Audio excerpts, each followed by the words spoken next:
Yeah, I think it's especially important for people in their 20s and 30s who are on this journey. It's kind of it's tempting, and it's okay to like get gung ho and say, all right, I got 5 years, I got 7 years, I'm just going to save, and like that's cool. Like a savings rate's important, being frugal is important, like all that's good.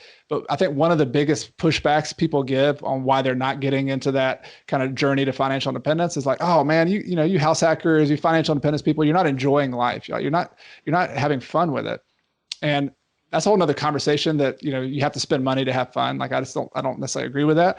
But the thing is, like the anecdote to that, I think, I mean, there's some truth to that, is that instead of like climbing right up the mountain and never stopping and achieving financial independence 10 years from now and just putting your head to the grindstone, like I like the idea of looking at your climb up the mountain, like you climb, you reach a plateau, you take a break. And that could be a like physical, literal break like I did in 2009 where I left the country and traveled. Like if that's your thing, like I recommend travel. I love it. But even if that's not your thing, maybe you just take a break from pushing it so hard, from saving so much money, from buying as many properties, and you just mentally take a break and chill out for a little bit. Maybe you more, maybe you pick up a new hobby, whatever. That balance has been really important for me because this is a ultra marathon. Like achieving financial independence is not a sprint. It's an ultra marathon. And for those who understand the ultra marathon sport, it's all about endurance. It's about outlasting the boredom, and it's about outlasting the fatigue.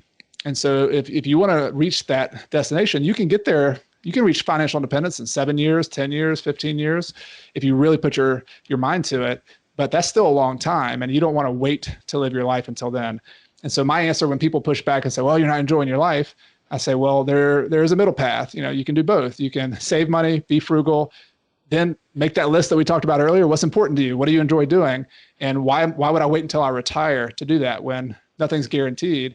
Why don't I go travel to Spain and to Peru right now? Why don't I go do that Appalachian Trail that I've been talking about doing for forever? Why don't I go volunteer at that nonprofit that I've said is really important to me? Like, do it right now. Don't wait. Do it now and build your financial life around that.